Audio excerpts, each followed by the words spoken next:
Hi, I'm Mike Cerrone, and you're in the right place if you're here for the Referral Mastermind Call.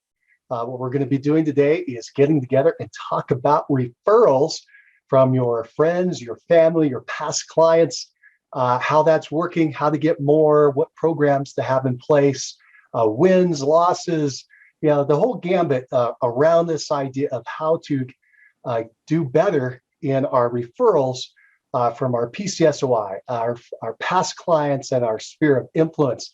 So that's the focus of the call today. Real excited to have you all here. Let's go ahead and do this. Let's start with any wins you've had in the last week when it comes to referrals. If you would like to share, go ahead and unmute yourself and let us know about a win that you've had.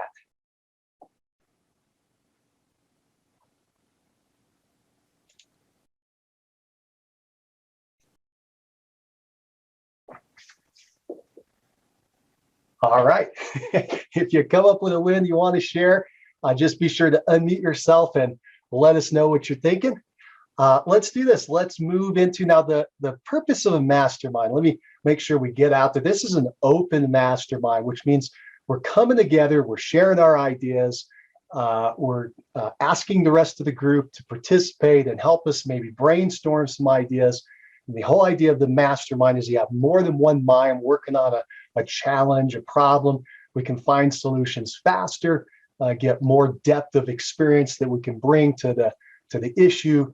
And so that's why we do these each week to see if we can brainstorm and get some ideas going for you. So with that in mind, if you have a challenge that you would like to share with the group, anything that has to do with repeating referrals that you've experienced out there, and you would like some other brain power on the issue, go ahead and unmute yourself. Tell us what's happening in your world, and we'll all participate to see if we can help you. So if you have a challenge, go ahead and unmute yourself and let us know. Actually, it's not a challenge, but I didn't unmute myself fast enough to say what win did I have last week. All right, let's hear it, Sherry. And so I always stay in touch, even after the closing, with all of my clients. It's just always, and sometimes it could take a while, to have a repeat business from them, but they know they can always come to me for vendors and questions. And last week, actually in the last 2 weeks, I've had 2 past clients needing service people that I had. It was a great fit. Whatever the project was, it was fabulous. They loved it. And one of them is actually working on getting the house ready because it is going to be sold back on the market. And yes, I'm going to be getting that for a listing. And the other person was like, you are always so there for me. And even, years later, and he had a neighbor that he had been telling all about me. So now I'm talking to the neighbor.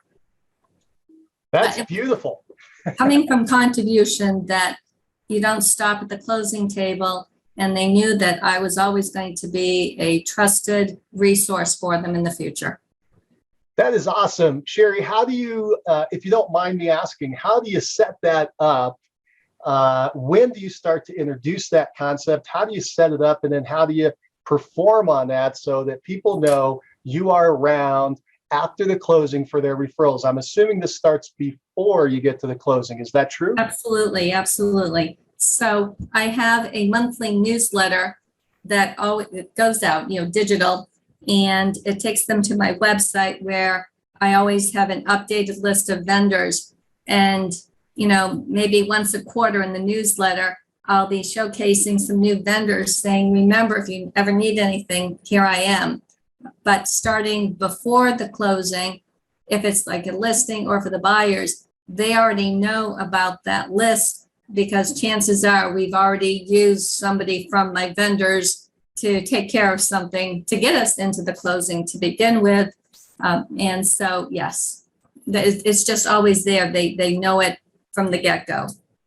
So that's one of the value propositions you're bringing to the relationship, but that is this vendor list, this ability to help folks connect with really good craftspeople. Correct. And people that I have vetted, that I have used, and so that I can I'm confident when I am giving these names out that I know that they're going to reflect well on me. And that's important. When you give the name of a plumber, do you give one name, two names, three names? What do you do there? All depends on the specific project that they have. If I know some of the guys aren't going to be able to do it. But usually anywhere from 1 to 3 if I've got them on my, if I have them. That is fantastic. And it shows that the value that you can bring out to your people is not just something of monetary value, like you're giving them a prize or a gift. This is information. This is connection with some folks that, as you mentioned, you vetted. You know they're going to be good tradespeople in their house. They're going to take really good care of them. How many times do you make connections like that through the course of a year? Oh, sheesh. At least, oh my gosh, maybe 20 or so times. Especially, it's even more important now that I've got my short list of really good vendors, because you try getting an average person, you try calling to get a plumber or an electrician, not happening. And so I have been very, very crucial for them. And again, the person last week, it was a painter. And I mean, it had to be done quick. And because I'm always giving business to that painter, when I call, he's picking up the phone because he knows that I have somebody serious about it. It's not wasting his time, to get out there for an estimate. They really are, all set to go for the work. So it's win-win for my vendors, which if I want to take it one step further, once a quarter, I'm reaching out to all my vendors as well in their own special email where I'm asking, are there any, specials coming up or any coupons that can go out to my folks, and I'll advertise it for them.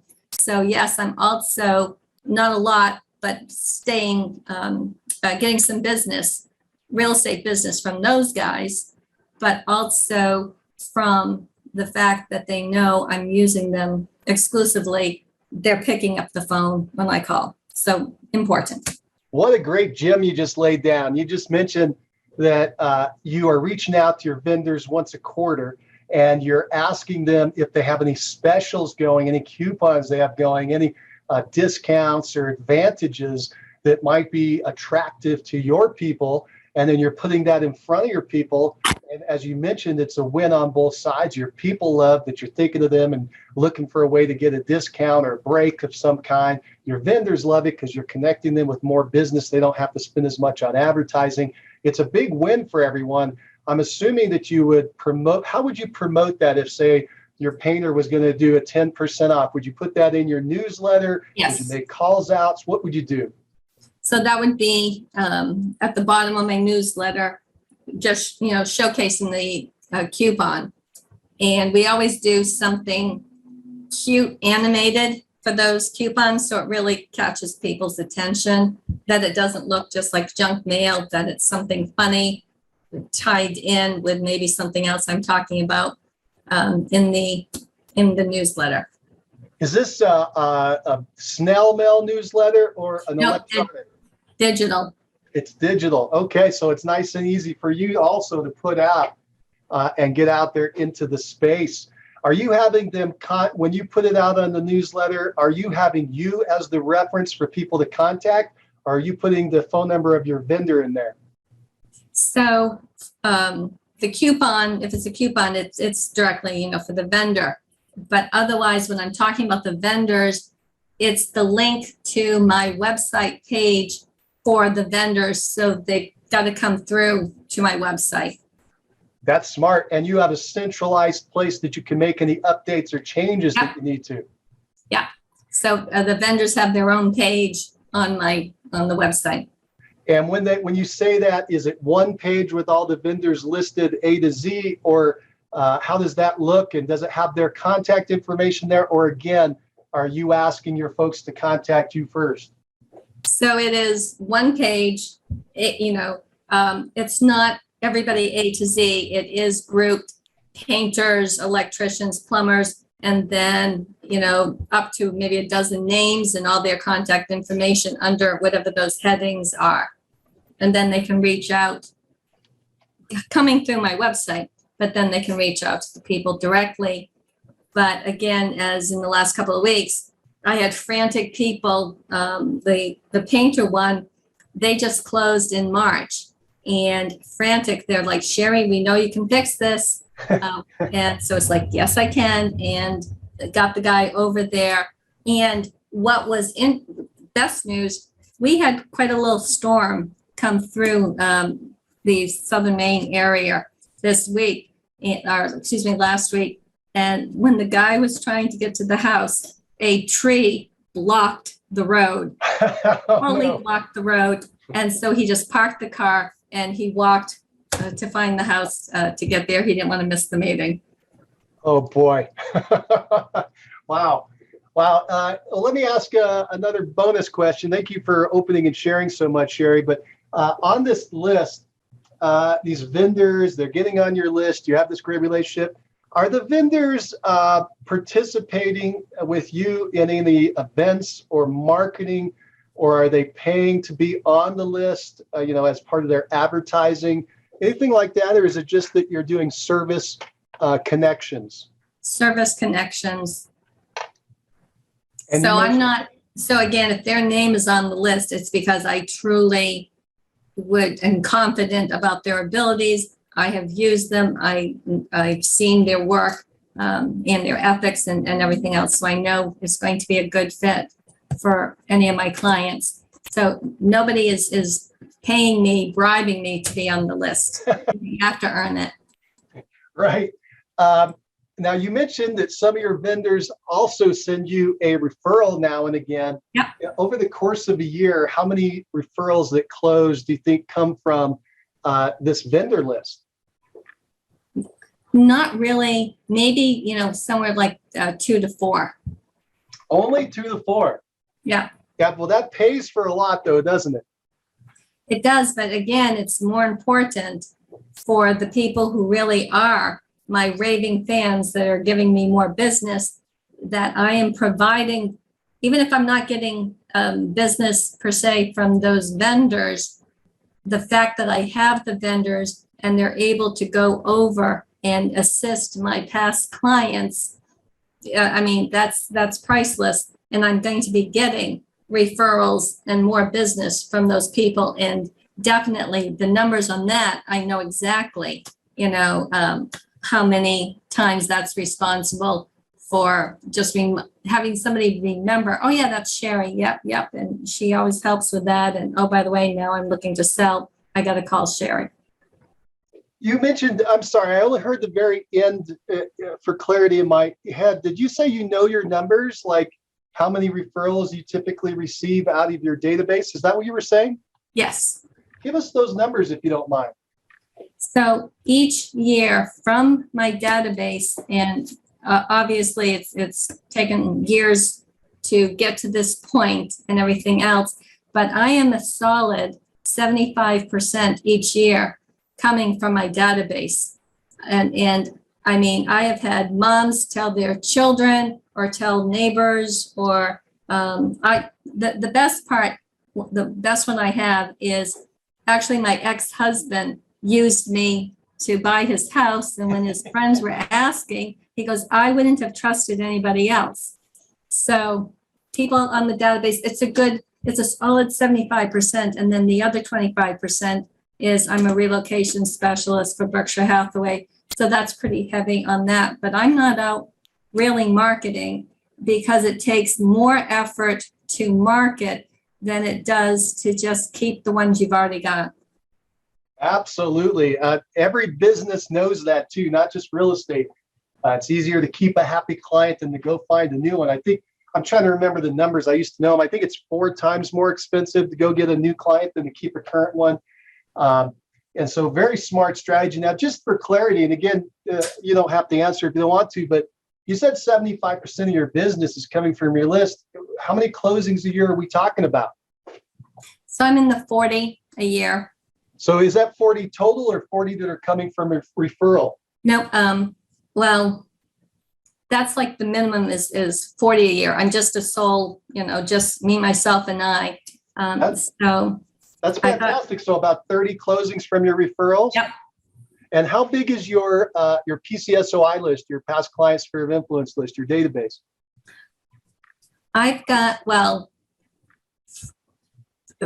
my sphere on the database, I mean, that's about 1,000. I mean, just for that. And then I'm adding other names to it as I'm meeting them and so forth. But I'm going to say from my sphere, and then of that for past clients, well, 12 years at roughly 40 a year would be the past clients. It's about 500? Yeah. Wow. Well, that is fantastic. Thank you for sharing so much information. And I kind of got you here, and I'm sure everybody's curious. And if you get nervous about sharing so much, let me know. But I know you like to participate, and I really appreciate that. Can you help us know some of the other things that you're doing to reach out to your people throughout the course of the year, and most specifically, what you think are the most advantageous things you do? What create the best relationships, create the best referrals? As far as a business, what are the best things that you do? So, and I've mentioned this on an earlier call with you, Christmas, December, we all know that it's kind of a little sluggish. And basically, I'm getting ready. I'm just already kind of building up for a really strong January by that time. But every December, I actually visit all past clients. It takes all month to do because I kind of set it up in tours. So I'm doing maybe 4 or 5 visits, a day when I'm out doing it. And any of the clients that have children, I'm bringing little presents. And so one family who actually I've done 4 pieces of business with them over the years, and then they actually hooked me up with their mother for number 5. But it was so funny this past Christmas, as soon as they opened up their advent calendar for December 1st, the oldest son, who has seen me year after year, he goes, "Oh, that means Miss Sherry's coming." But that's probably the biggest. That one is in person and no business talk or whatever. It's just, how are you doing? Here's the holidays, and just bringing cupcakes or, again, little toys for the kids. So that's the biggest one. But throughout the year, everybody's birthday, wedding anniversaries, anything that I know about the people. If I find, if they've mentioned something about wanting to do a specific project around the house, and I see an article about it, or I see a new business opening up that could be, that they could be using for that specific project, then that gives me a reason to reach out to them to say, "Hey, I saw this, I thought of you, I'm just passing this on to you." So that hasn't cost me any money for those. It is just having it in your database. And that's the key. I have copious notes in my database of all the people, what they like, what they want to do with the house, because in the upcoming year, I'm going to come across something that's going to, speak to me. I'm going to remember about that person and get it over to them in another touch. That's beautiful, Sherry. Thank you for sharing. That is so awesome. We got to get you into the Solo Agent Summit in the future when we have another one. You're really sharing a lot of knowledge, and I know people appreciate it. I thank you. I appreciate you for sharing so much. Let's do this. Let's open it up and ask anybody if they have any questions for you, since we have you kind of on a hot seat here just for a second. Does anybody have any questions for Sherry and what she's doing to close 40 transactions a year? 30 of them are coming from repeat and referral. She's got a nice, solid business going there. This is an opportunity to ask somebody who's very successful in the industry. If you have any questions for her that may relate to what's going on for you or what you've heard about what she's doing, go ahead and unmute yourself and ask away.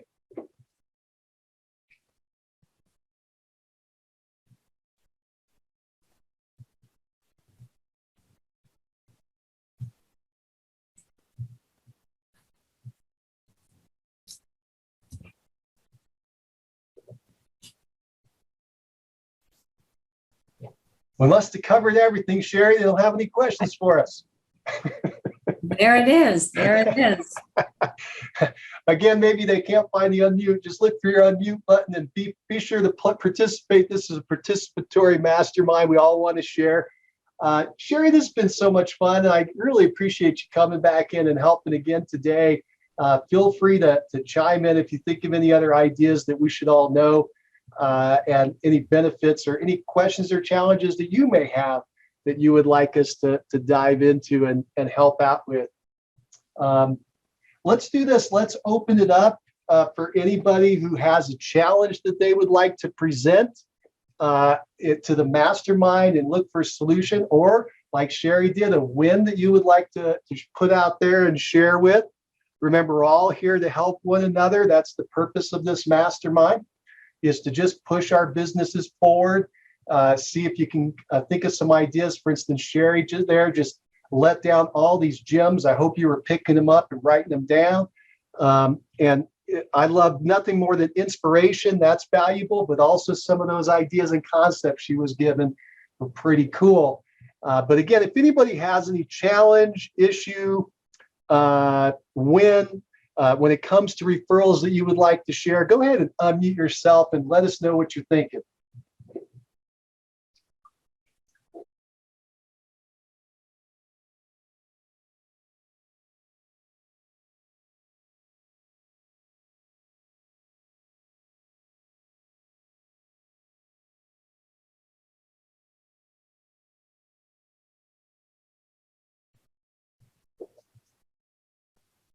All righty, go ahead. Did I hear somebody? Well, I was just going to say, come on, guys. I'm on here because I wanted to hear what you guys are doing to take your ideas and start using them. Yeah, let's throw down some ideas. What's working out there? That's a good idea. What's working? What's working? What's not working? What's going on out there as far as referrals?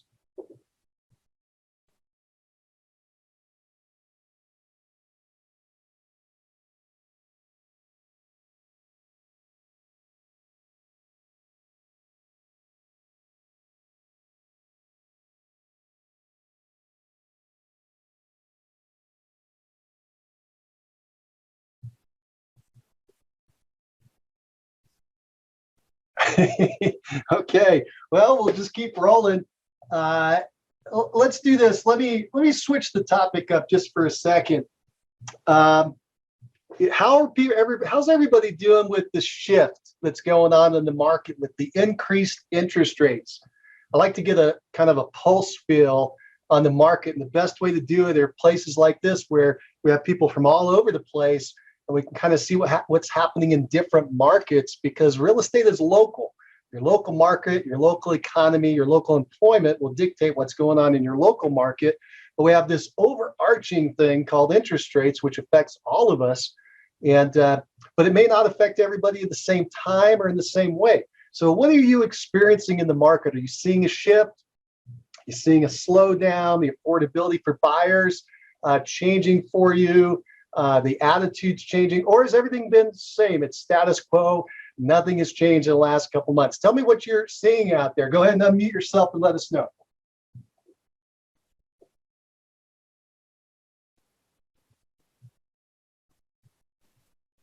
So things are changing. Properties are still going under contract in just a couple of days. So I haven't seen, I've been reading in other places that we're looking kind of going back to the 30 days on the market type thing, but not up here in, again, this is up in Maine, southern Maine.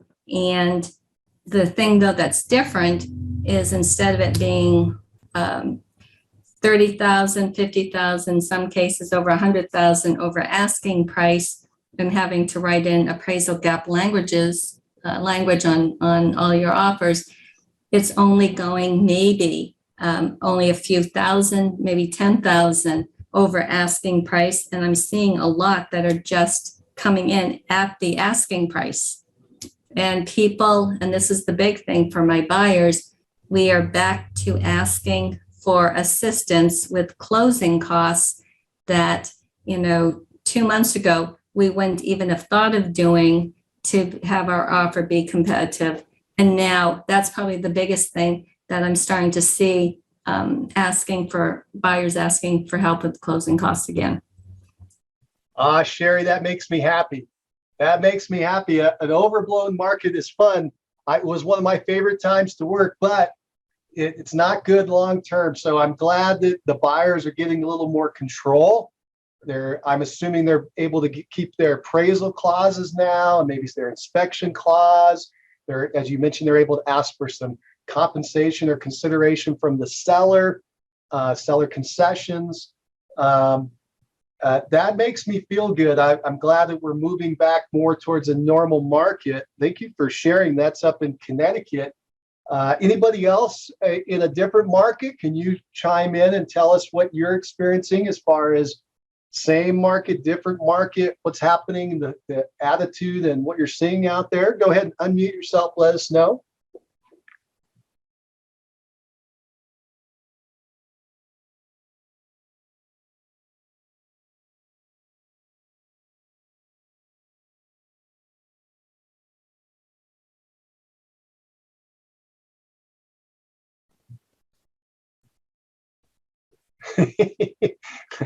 All right.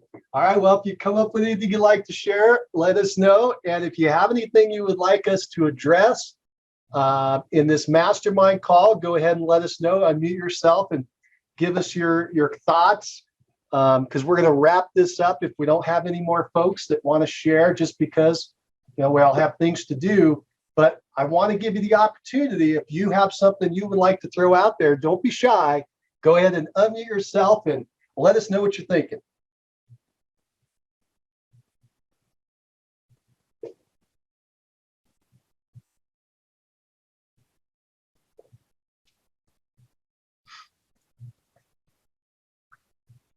All righty. Well, we're going to wrap up this mastermind. Sherry, thank you so much for participating today and opening up and giving us so much. I really do appreciate that. And thank you, everybody else, for being here and being part of the mastermind. As you go through your week, if you bump into any challenges with referrals or you have any wins, be sure to jot those down and bring them to the call next week so we can share with the group. All right, that's the end of the mastermind today. Appreciate your time. Take care. Bye now.